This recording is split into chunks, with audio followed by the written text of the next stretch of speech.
Good afternoon, Pussy Talk Shows family. It's Lisa here at Pussy Talk Shows. Find your own voice, lead from within. So with me today, I am with Shireen Lovely and Carol Ann Cooper and Kamau Emma. How are you guys? We're good here, I think. We're good, I'm good, yeah. thanks. Yeah. Other than a cold, yeah, we're fine. We can talk. Hi, everyone. Okay, so the topic today is locked in love. When your relationship feels like an escape room. Okay, I'm not going to explain this topic. I think I will let Carol Ann explain the topic. It sounds Mm. very exciting. Why did you choose this topic, Carol Ann? Well, I was talking with a friend on Sunday, and we were sort of planning to do a chat show ourselves around reading and writing. And I started putting into chat some ideas about what our talk show would be about and asked for some titles and then asked for some more and then asked it to be a bit more adventurous or a bit more spicy. I think I used the word and it came up with something around being like in an escape room. And I suddenly thought, oh, I love that idea. That actually learning to read and write is akin to being in an escape room. You don't, you've got these clues and puzzles to solve to be able to do it. And so I just suddenly thought relationships could be a bit like being in an escape room.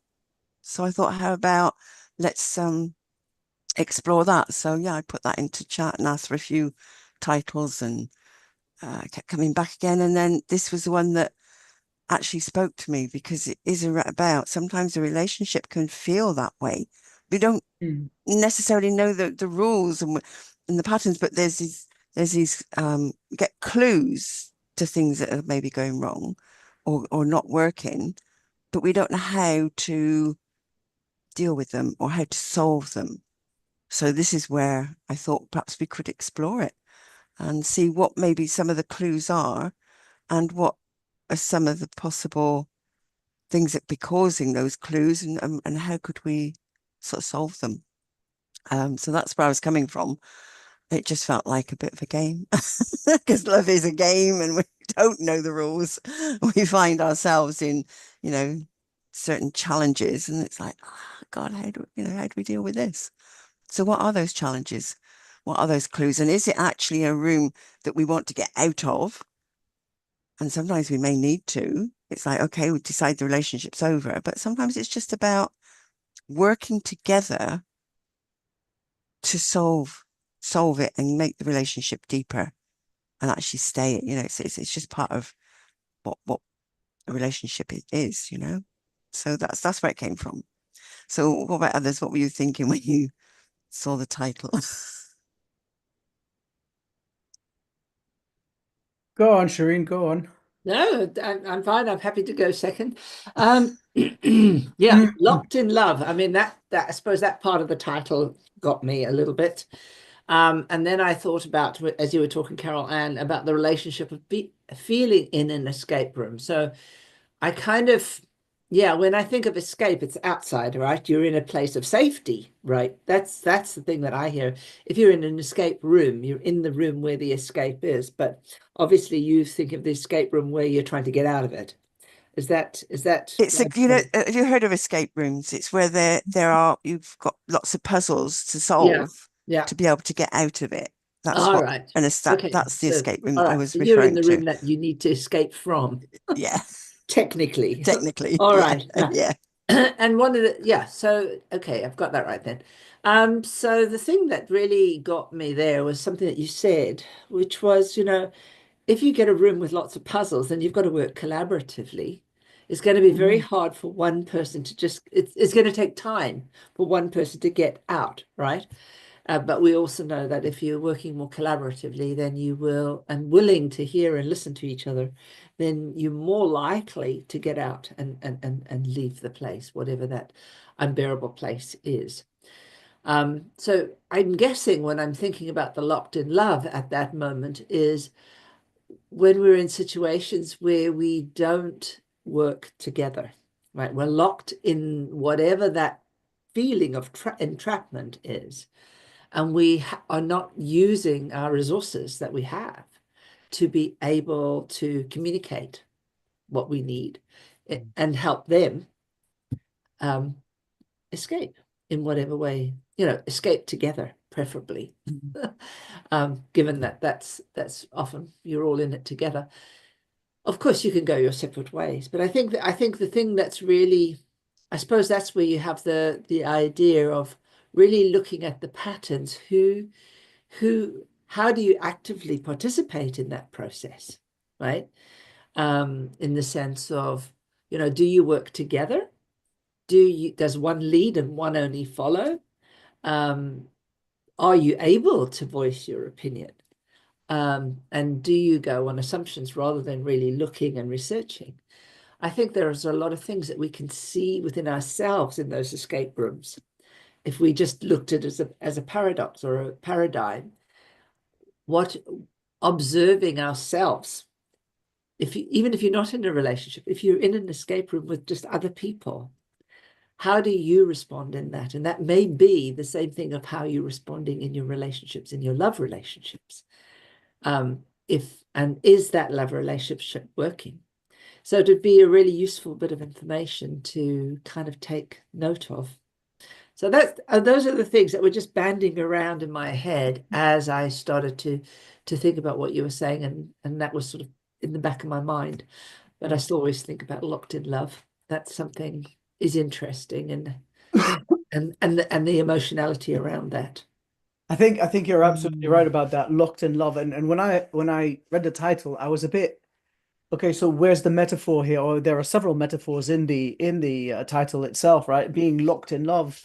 Uh, is it something that you want to be in? Is it something that you don't want to be in? Is it locked in love? Is it high lock? Is it extremely locked? Is it like enchained? What kind of lock are we talking about here? And then the second part was the escape room. Now, locked in love and when your relationship feels like an escape room, are you trying to stay in the escape room with that loved person because you're locked into it? Or are you trying to escape that relationship because you feel locked in an escape room? So you can really unpack it in so many different ways. And then you were talking about being in an escape room, and so how do you take the situation, right, Shireen? So depends on which people you are with in that escape room and whether you like it or not. Some people are just dumb at solving puzzles, and they are like they're absolutely dumb. They can't do anything, and then you have to take charge. But what if that person is so arrogant and dumb at the same time, or let's say ignorant and arrogant, the worst combination, obviously, and they still want to lead? Then it doesn't lead anywhere, right? And so, how do you voice your opinion? How do we discuss this? How do we use our talents and our skills to escape to get out of that escape room? Now, for me, the title for me pointed out that you're locked in a relationship and you want to get out of it, which is not specifically what you spoke about, Carol Ann, right? But it gave me that impression based on the metaphors that we can use out of it, because both of them are tightening words, locked and an escape room. The only way you get out of an escape room is that if you manage to get out of it. And so you're locked in that escape room and you want to get out. And so how you explained it is a bit different. And so obviously working together would match that, how to form that good love lock, I would call it. Let's call it that way. But yeah, these are the first thoughts that came to mind and how to process them. Interesting. Yeah. I like the topic Nonsense. as well, locked in love. I like what Carol Ann said. If you get a room with lots of puzzles, I think the relationship is all about solving the puzzles, getting the skills, having the skills, being able to solve every puzzle that is presented to you, because people seems to think the relationship is about going out, you meet someone that you love, they put a ring on it, and that's about it. But there's loads of puzzles that you have to figure it out. I wouldn't say they're dumb come out, because that would be insulting children of God. No one, I've learned this the hard way. No one is dumb. People Yeah. No, like, Yeah, that's your opinion. You're completely entitled to, like, I have met dumb people. No, they're not dumb, but they're lazy. no. Okay, fair enough. Yeah, But they're lazy. They don't want to, because when your body feels lazy, your mindset as well, it goes that way. So it does not want to do the work, and they just feel that everything is just gonna work out just fine. And I like what Shireen said, when we're in a situation where we don't work together, we are not, or sometimes if the other person, they're not able to voice their opinion, which is, that's what Nkosi Talk Show is about, helping our audience find their own voice, lead from within. So I think this is where the topic that comes in, and the way Kamal says sometimes, I think sometimes it can feel that, I don't blame you, Kamal, anyway, don't get me wrong, when you say people sometimes if they can seem dumb or arrogant or something, because people don't want to learn. They just believe, like what I said, that when you put a ring on it, everything is going to be okay. Or sometimes they'll be telling you, oh, my husband is this, my husband, my wife is this. When you meet them, you're like, okay. I'm not saying in a disrespectful way, but all I'm saying is sometimes the intelligence is needed in a relationship. When you're physically, spiritually, emotionally intelligent, Kamal is right, is needed. You've got to be able to really, like, sometimes there are times where people will say something to me, so I'm like, is this person actually normal or they're not? So it's really, really important to learn to put the puzzle together for Kero, like Kero Ann said. It ain't easy. Relationship, it ain't easy. It's not. And I love what you're saying about intelligence needed in relationship. And obviously there's different intelligences. And so again, it's how are people, which intelligence is their strongest? Which one is it they're coming from? And if you've got different, someone's more sort of one of the intelligence, maybe they're more active, and I can't remember them all now, but maybe one's more the introvert type, and one's the extrovert type. They're two different intelligences in themselves. One's more linguistic, one's more logic. So they're coming from a different place. So they may, to you, because you're coming from one particular intelligence, they're coming from another one. To you, they may seem dumb because they're not speaking in the same way as you. Their thinking isn't the same as yours, and the way of being is not the same. So if you want to use that sort of word, that is sometimes how they come over to you. And maybe that's how you are with them, or there's a different way that they're experiencing you. So, it's recognizing that, and there's the clues, because it is about the puzzle, about getting the relationship to work, if that's what you really want to do. And so where it doesn't work is where it can feel like you're in this escape room because it's a puzzle, and it's that particular situation that maybe you want to move forward from, so that you can either end up deciding, well, no, this isn't for me, or you find a way of moving forward together. And there's always some clues. So it's picking up on the clues, because that in an escape room, that you are given clues that you need to solve. So again, it's recognizing what are these clues. And there are quite a few things. And one of the things may be that someone's giving mixed signals. They're saying, oh, I'm fine, but their body language says otherwise. And So, or maybe they're sort of, one day they're really affectionate and the next they're not. So there's like these mixed signals going on. So how do you work with that? And it's maybe understanding that maybe they're struggling with their emotions in some way, or they're not able to fully express what's going on for them. So it's actually having an open conversation, creating that space where you can say, you know, something perhaps doesn't feel quite right for you, or ask them to perhaps open up in a way that feels safe. So it's actually recognizing it and addressing it. And again, we come down to communication, and it's how do you communicate? But it's going back to the intelligences. It's recognizing, well, what is their communication style? So again, there are clues, because there are clues in what they're saying and how they're saying it. Mm. And so, yeah, it is one big puzzle. Or not one big puzzle, it's the big puzzle made up of little puzzles, you know, whichever way you want to look at it. But it's situations that you get yourself into, or you find yourself in that relationship, that really feel uncomfortable. As I said, one of the clues is mixed signals. And it's about having that conversation and saying to them, well, look, you know, you're saying you're fine. To me, I don't quite see that with your body language. And it's saying it in such a way that it's not making them wrong.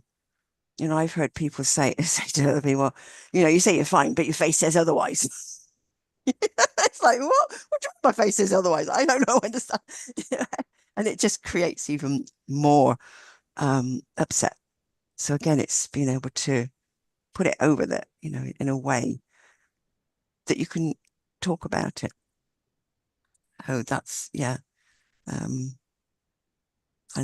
dumb, lazy, they're labels, and it's recognizing, well, what's making you use those words, and how can you help that person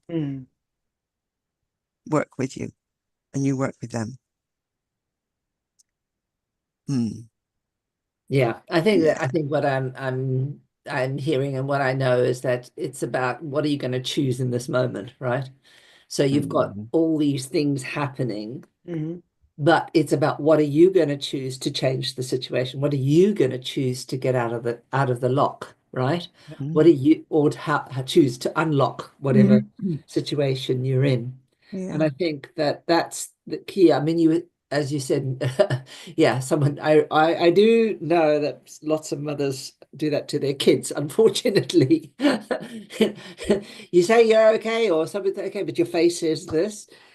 Problem is, you can't see your face at the time that someone is telling you that, you know, so you can't do that. So, heck, you know, either you give them a mirror or you say, well, actually, you're doing this and doing that. You've got to tell someone how they're behaving for them to know what they're doing in order for them to see it, because they're not going to do it unless they actually can observe it for themselves. So that's a really key aspect. And I guess this is, you know, the key part is really recognizing what are you going to choose. If you choose to do something in that moment, if this person is doing whatever they're doing, what are you going to do in response to that? And I think the key thing that's really powerful is recognizing that the moment you are not okay inside, you are going to trigger them no matter what. You're going to trigger something. So the calmer you are, the more in, I'm not going to say control, but the more self-regulated you are, right? The more you have the capacity to respond, flexibility to respond to whatever situation is going on. That's going to give you the ability at that moment in time to be able to make that kind of decision and to be able to be kinder, to lower your voice, to be able to just kind of take that breath and say, you know, I don't really know what's going on here, but you know, what I need is this, right? We can't do that unless we have our own self-control, our own ability to deal with the situation. Because then we have the biggest chance of helping that person, no matter. And we may, even though we may not consciously be thinking of helping them, the fact that we've self-regulated is in and of itself the absolute respect we can give to someone else. I like that. I think it's important to remember though that a person will not be helped unless they want to help themselves, right? So no matter what you do in a given situation to help that person, if that person is refusing the help for themselves, it won't work. And that regulation that you're talking about, Shireen, is in to respond in a certain situation. That's very important. Now, we're talking about relationships when we're locked into them, and I believe in a certain level of communication and a level of understanding from the very start to know if that relationship matches, whether it comes to emotional intelligence, whether it comes to uh, proper IQ, like intellectual intelligence, whether it comes to um, sports intelligence, whatever kind of intelligence that you're matching, there has to be a certain level of understanding and acceptance. Another reason for why for instance, if somebody comes and talks about a relationship to me, a client, and say like, I like this person and all that. Okay, so you have a master's degree and this person came out of a trade school. Can you discuss current affairs? Can you discuss politics? Can you discuss history, geography, or is there a huge gap? Because these are the things that go on every day in life, right? There's the news, there is situations that happen every day, and there are conversations that we have on a daily basis that are mundane to some people, and like for me, they're boring. Like I can't sit and watch people talk every day about the weather and oh, and this weather and I had to do the plowing today and oh, it was a lot, but last year it was a bit like shut up, talk about something useful, right? So this for me is like that small talk for me is a waste of time, and so there is a certain level of communication that we must agree upon when we enter a relationship. And if that is not concluded within the first, I don't know, week of dating somebody, 2 weeks, then that growth will never happen. And so we will force ourselves in a way to be locked in a relationship because, oh, I feel for this person and I love her or I love him, but it doesn't matter. There's a little bit of a difference and we can sort it out and yes, we can sort it out. I agree. Does that person want to grow? Does that person want to develop with you at the same time? Or are they happy being where they are? And you will grow. And we've spoken about that before. Now we're talking about an escape room situation. Okay. I remember we went into the escape room. I had my brother-in-law, my sister, my mum, myself, right? My mom is terrible at solving riddles and puzzles. She doesn't see connections, right? But she's good at behavior and like watching people and understanding what they're feeling and emotions and all of that. My brother-in-law, he sees clues like me. My sister is very similar to my mum, where the clues can come out of like from her behind. So, and we were in that room, and it was I remember it was almost like my brother-in-law and myself, we were taking the lead because okay, this is that, there's a clue here, there's a clue here. We need to figure out how this clue works. You figure out this clue here, and we sort it out this way, right? Because we knew that this is how we would solve it. If we were to rely on my sister and my mom, it wouldn't be solved. And that's a fact, right? Now, why am I talking about this situation? Because if you're in a situation like that in a relationship, one partner you sometimes takes the lead in certain situations because they can solve the puzzle in that specific case. However, in another situation, I would definitely let my mom take the lead because she is more capable of solving that situation. In a situation where it comes to organization, in a situation where it comes to dealing with a certain type of people that I can't handle, if my mom is with me, I'll let them go ahead, have fun, and I'll shut up. Now, if we manage to have a bond like that in a relationship, and I'm not talking mother, daughter, son like that. I'm talking about a relationship where we know how to let go of our Tango together. power, or I don't know what you want to call it. Um, Everybody has their own skills and that they're very, very good at. And if at a certain point we see that this person should lead the way because they're better at that, then we let them lead without any grudges, without any um, anger, right? And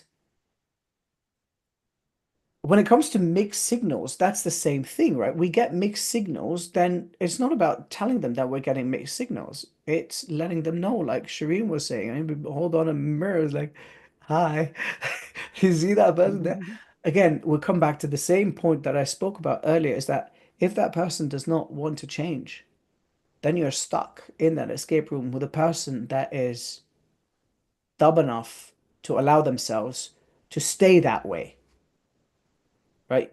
In a situation like that because they don't want to grow. And that's what you were talking about, Caroline. If you like, okay, insanity, that's Einstein, right?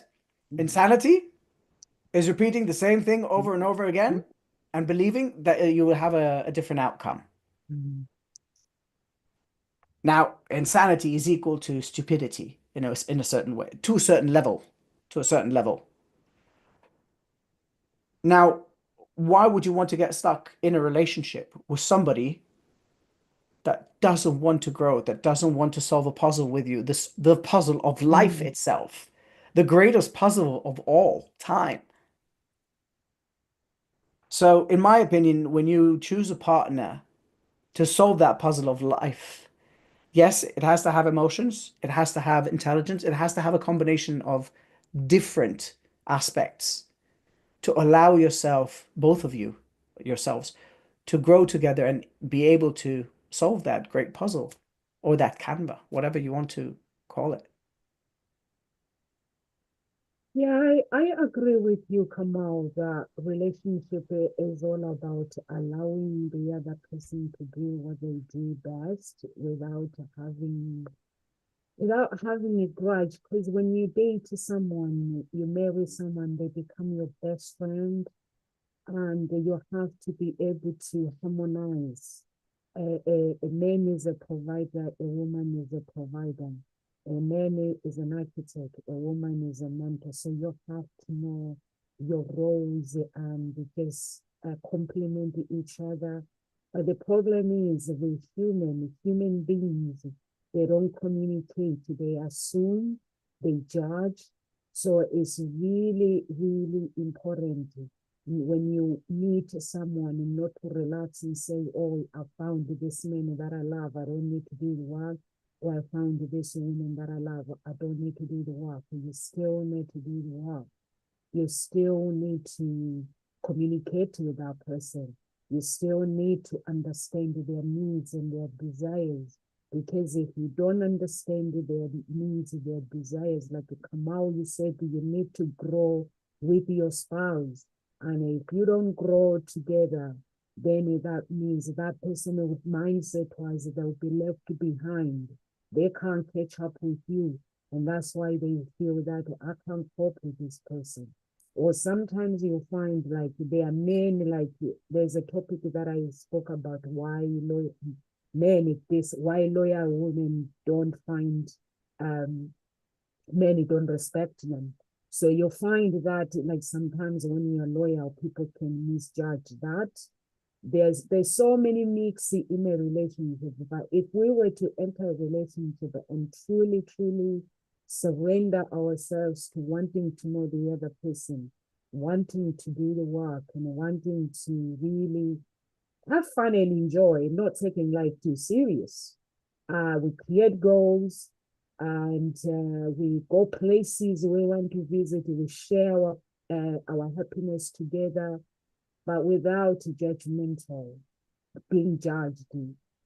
I think everything will be okay. If you look at Daddy's character, he just loves everybody, he accepts people for who they are, and he is happy to teach them what he knows, and he's also happy to share his mindset with people. I go to Daddy sometimes. I say, God, I can't do this. Can we swap?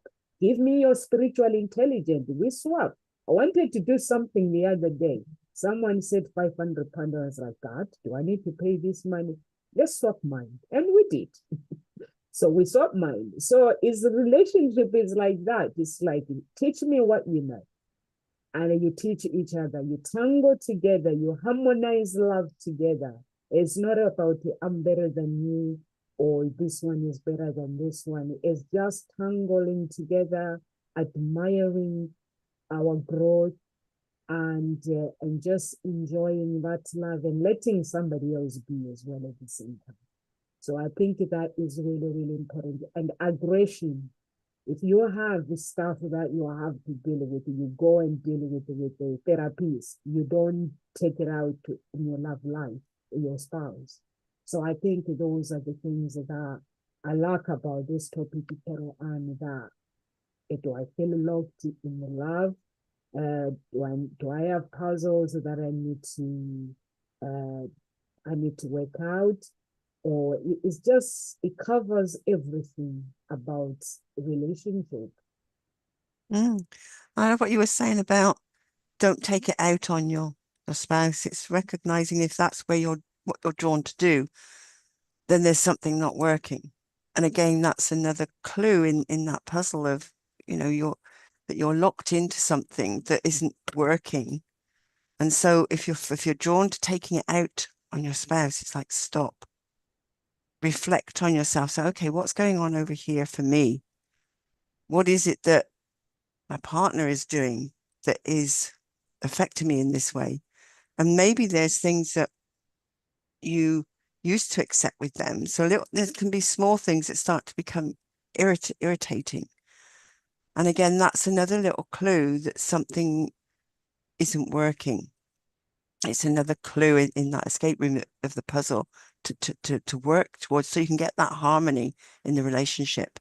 So what is it that didn't used to irritate you that does now, and that you now want to take it out on your spouse or something that, because that's all that's happening.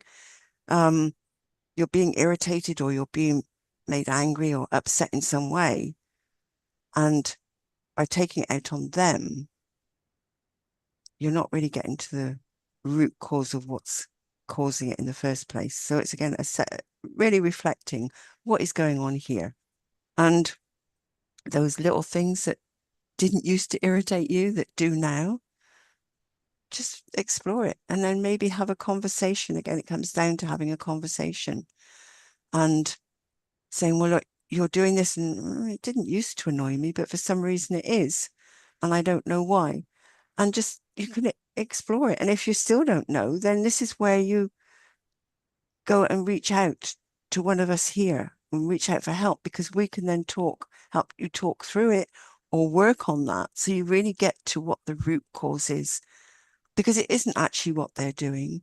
It will go back to something that is something in your inner child, somewhere way in your past, that is coming forward now, and it's started to sort of rub against that. And so once you heal that, you'll find that those irritations will go. But I do love what who was saying about Shireen, you were saying about keeping calm. And it is important, because it's the one who's the most flexible actually controls the conversation, because you're not reacting and you're not rigid. You're being calm, you're being in the moment, and you're being flexible, and you're listening. You can then respond, and you actually have that power to calm the whole situation down just by calming yourself down and being present and really listening to, well, what actually is going on here in this moment in time, So yeah, those are some of the clues, those little triggers. And one other clue is like conversations that go around in circles. Do you find yourself having the same conversation? It's like, oh, we're not going anywhere. Right. So what is it? What do we need to address that has us go around? What is it that we're avoiding really talking about that has us go around in this circle? So again, it's actually addressing it, and there are these lots of little clues.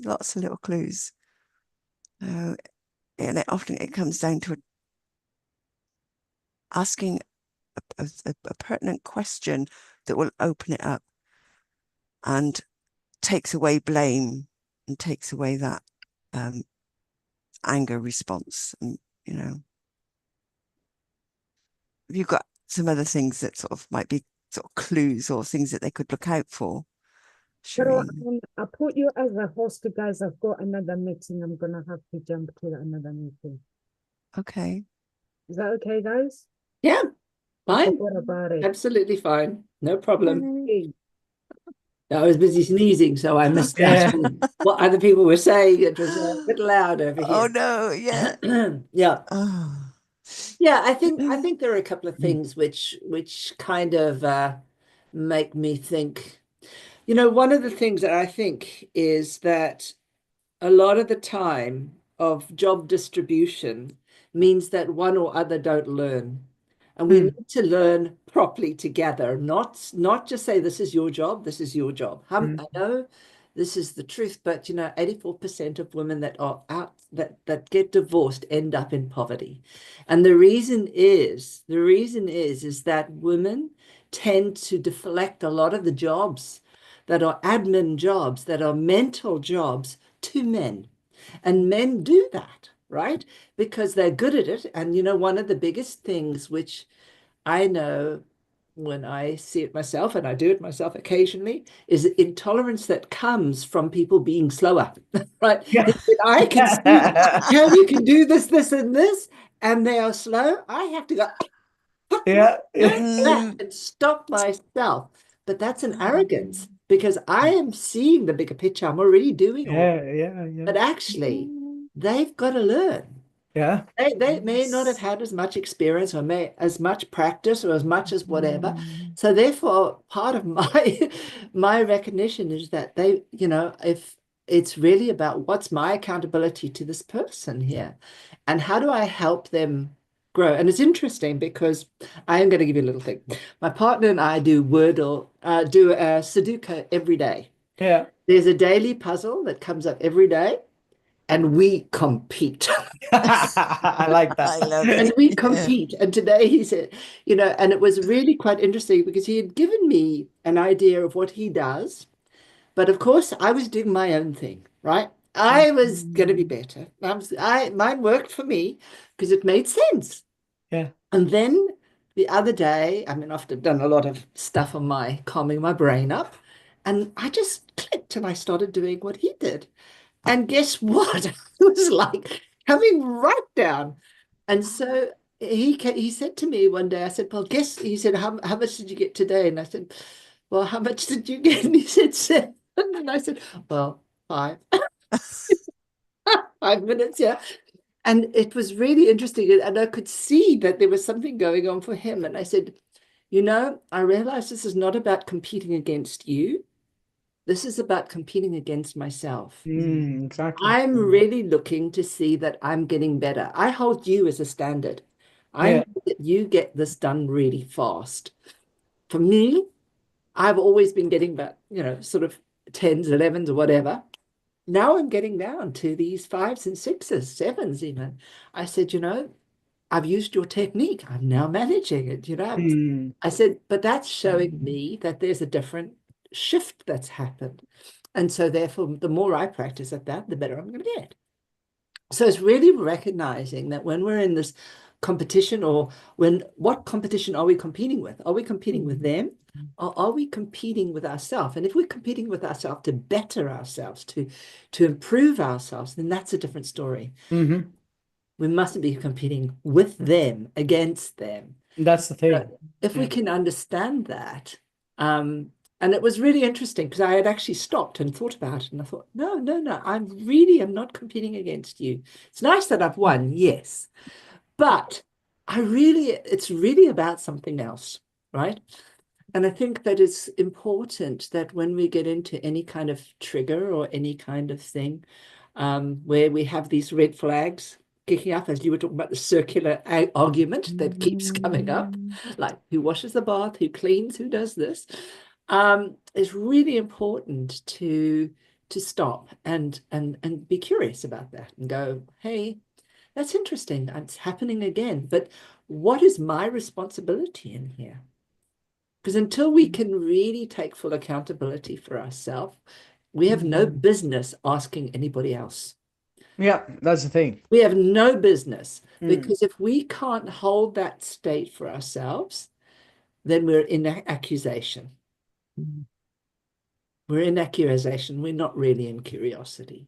Mm. I think that's the key word, that curiosity. Yeah. Yeah. So be curious, but also, I mean, you can only really truly be curious when you are in your space, right? When you're in that self-regulated space, you're more likely to look outwardly and see things in a different way.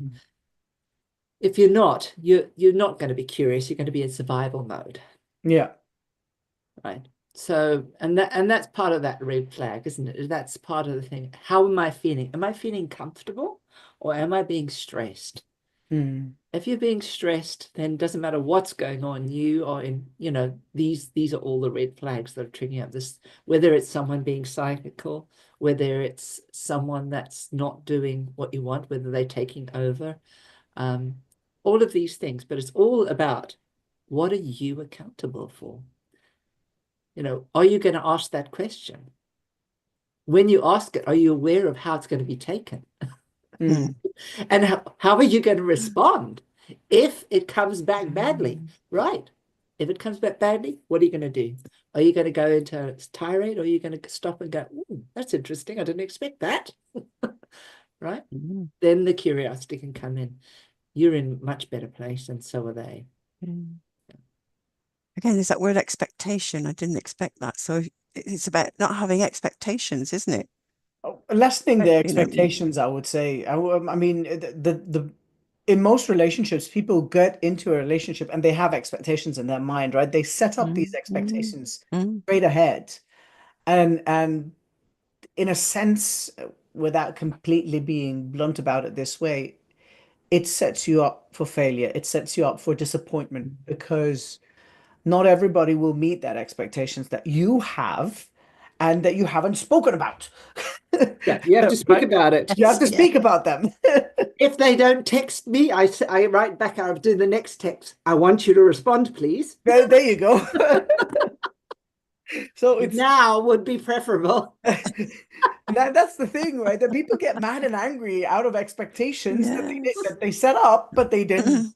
Like, they didn't set up the rules. They didn't give out the rules to that other partner, that person, right? Well, give me a manual. Tell me what are the rules here. Don't just get mad. It's, and this is to me, this is important, these expectations that you have of yourself and from your partner. These it's again, it comes back to that communication, that you set out things and you can honestly say that you don't agree with them, or you don't like that, or you would rather do this, or like I'd rather cook, but I don't want to do the washing afterwards because that's my ADHD. I'll cook, make you wonderful food, but like, you just deal with all the mess afterwards. As long as it's not too much of a bloody mess. Yeah. Oh. Seriously? No. No, but it's that I'm completely against that ideology of 50-50 in the house. It doesn't work. There are things that one can be better at and others are better not doing. And so if you can just agree on a certain rotation, a certain thing that works for you, that's fine, right? Or even if somebody, like, okay, I've got ADHD. So if my partner wants me to let's say clean the bathroom, right? It's gonna take me forever to do that alone. But if my partner says, like, come on, let's do this together, I'll do it because we're together, because I have something busying my mind that is more interesting than just washing the floor and cleaning out. It's fine. I can do it. I know how to do it properly. Lived in hotels my whole life. My parents worked in hotels, so I've seen every single thing being done. But it just numbs my brain. I can't. It's my ADHD. If I'm doing it with somebody, I'll do it fine. Doing it alone, I'm not going to do it. So it's that, again, it comes to that expectations of saying, look here, straightforward. You want me to do something that my brain will not do? I'll do it with you. You tell me to do it, it's probably never going to be done. Unless it's very interesting for me and it makes sense to me. And if it doesn't make sense, I'm not going to do it. Tell me to build you a computer, I'll sit down and the whole night and I'll build you a computer.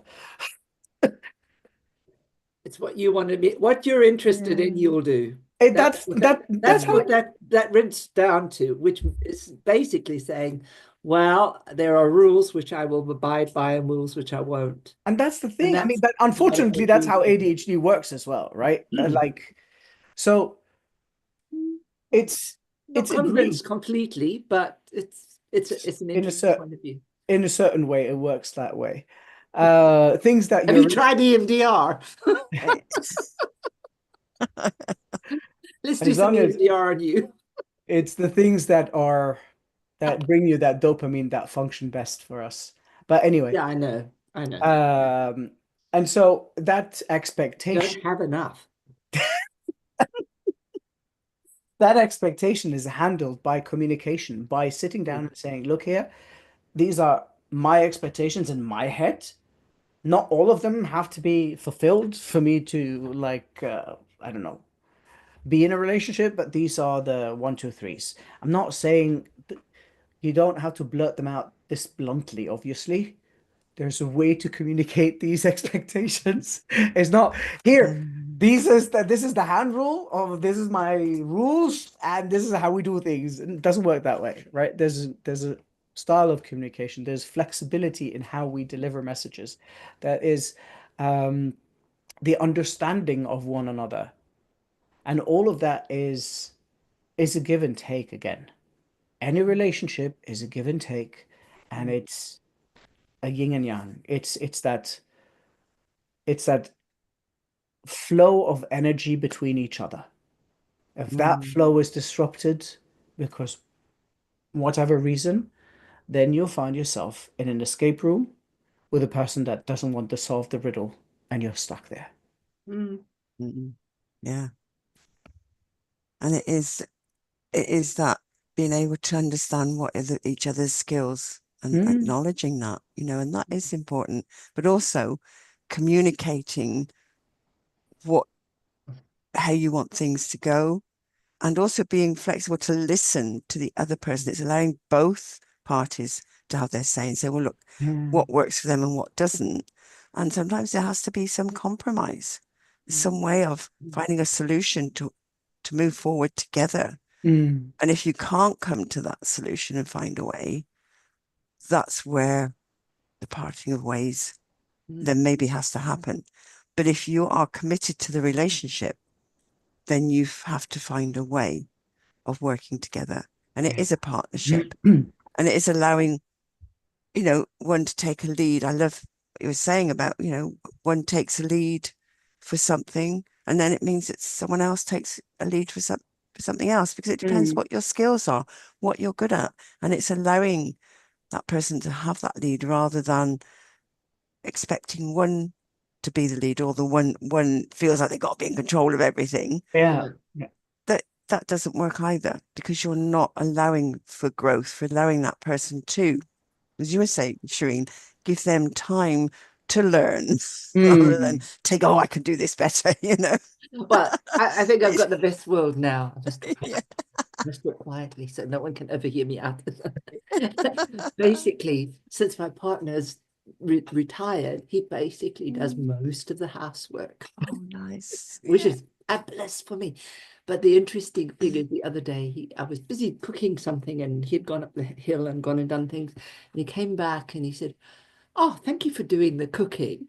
I was expecting to do it." So I said, "I'm here. That's why I'm doing it." I said, "This isn't," and it was interesting because I said to him, this is not about what you do and what I do. It's about who's ever in that moment doing. Yeah, Yes. exactly, If I right? decide I'm going to clean, then I'm going to clean, irrespective of whether you do it or not. Mm. And that was an interesting thing here. And I think that's the bit with karma, what you were saying in a way. It's not being attached to the thing that needs to be done in the way. Or if you are feeling attached to it, then just do that yourself. Then do it, exactly, right? That's You it. don't need to have someone else do it. Mm. But one of the things which is really important is make sure that you still give back Yeah, in an equal way, because I think exactly. that's, you don't want people to not see, or because after a while people will feel the unfairness. That's And it. it's important that you are giving, even if it's in lots of different ways, but you need to make sure that you're giving, and also remind them you're giving, because people do forget, particularly some kinds of relationships, but it's useful. Yeah, yeah. I did That's it. what that's why you start early with kids when they're 6, 7, 8. You start putting them on rotation, especially have you 2 or 3. You put them on the rotation all over the house, make them work. Do the different things, Let experience it. them do the Give them chores. different tasks to do and Yeah, that's it. And and you help rotate them them. You in that. rotate them, you help them, you do the things together, and then it Mm. becomes something automatic, right? It becomes something, okay, I finished my plate, even if I'm eating alone, okay, I'm gonna just wash my plate because there's no point, or just put it in the dishwasher. And then they start doing these things on their own together. You don't have to like I when my kids are doing things at home, I don't let them do the things alone unless it's something very simple, like, okay, can you fill up the washing machine and put it on? Okay, sort out white and colors, see which one is most, put that in the washing. Okay, are we emptying the dishwasher? Okay, so I can reach up, give me the stuff, I'll put it. And then we do it together. Right. So there are things that we could do together, and that allows them that feeling of connection at the same time of responsibility, of managing. Okay, so I'm not here alone, but the day that I am alone, living in my own house, I can do it because I'm being taught, right? Cooking is the same thing. Come, cut this, cut that, do this, do that. I'm doing How that. old are they? My kids are 8 and 10. Right. You're just on the cusp. Yeah, I started early. I started early. Like my son is very interested when he's cooking. And last few days ago, I made him go through the whole process of making pasta bolognese from scratch. Oh, yum. Cutting the onions, the garlic, the mushrooms, the because I put some mushrooms just so that they have some veggies inside. The minced meat in the on the pan, the sauce, the water from the pasta to put in the sauce to thicken it. I made him go. It's an easy, it's simple thing, but he got through the whole process. So that, and from like he's starting now because he's 10, so I can trust him a bit more than his younger sister. And then once her time comes, then she will go through the same process so that they have skills that they can use so that they partake into it. And when they decide to be in a relationship, it can be fun to cook with your partner and doing things together, like cooking, like I don't know, washing, cleaning, organizing together, and having small discussions about random things. It goes faster and it's interesting. Becomes more interesting. Yeah, it's about doing it together. Mm. And when things don't work, it's about working it out together, and talking about it. So I'm just aware of the time. So Yeah, yeah, is yeah. there any last sort of final words you'd like to leave our audience with? Who'd like to go first? Yeah, I just really want to say, the most important thing is really take care of yourself and your own accountability on how you are going to behave in that situation, which means really just pay attention to how to emotionally regulate. That's probably the key. The most regulation that you have, the greater flexibility, cognitive flexibility you'll have, and the greater level of compassion you will Yeah. under. I So like we know that there's so much evidence to prove that. So if you can manage your emotions, and I'm not saying push them down. If you can manage them, you can express them, you can live them and be them, and embody them properly so that they flow, you will, you will have that greatest flexibility, and you will have really wonderful, happy relationships. That's very nice. Very Lovely. wise. I like that.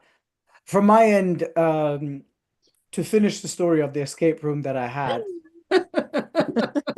because You it got was, out, obviously. we did get out, and we were close to actually breaking the record. At the end, to escape, we had to hold hands. To solving the final riddle was holding hands. I'm not going to go through it, so if somebody goes through it, I'm not going to like it. That was the end of it. And by holding hands, it meant that connection that we had together. I'm doing the metaphor now, right? The connection that you have with each other, hold each other's hands through whatever you're going through together. Walk together, understand things together. If somebody is ahead, lead them to that place. Tell them, lead them, right? Don't tell them, just lead them there, and then let them experience it. And if the other person has a lead somewhere, let them lead you. Allow yourself that flexibility that Shireen was talking about, where you aren't arrogant to say that, no, I know, no, it doesn't matter, no, I'm the boss. Let yourself be led to growth. That's my end. Lovely. Yeah. And it's about growth, isn't it? And it's, so if you've got that feeling of it's stuck, the relationship isn't growing, it's about coming together and sort of getting a shared vision and asking that question, well, where do you see this relationship being in a year's time? Or where do you want, where would you like it to be? And the two of you together creating a vision to work into. And I have a lovely quote here that says, a great relationship is not about perfect harmony. It's about two people who are willing to solve the puzzle of love together. And me, that's what it's about. So thank you very much for listening. And we'll be back again next week. Nomsa will be with you again tomorrow. We're here Monday to Friday, 1 till 2. And please do also subscribe to our YouTube channel and have a great day.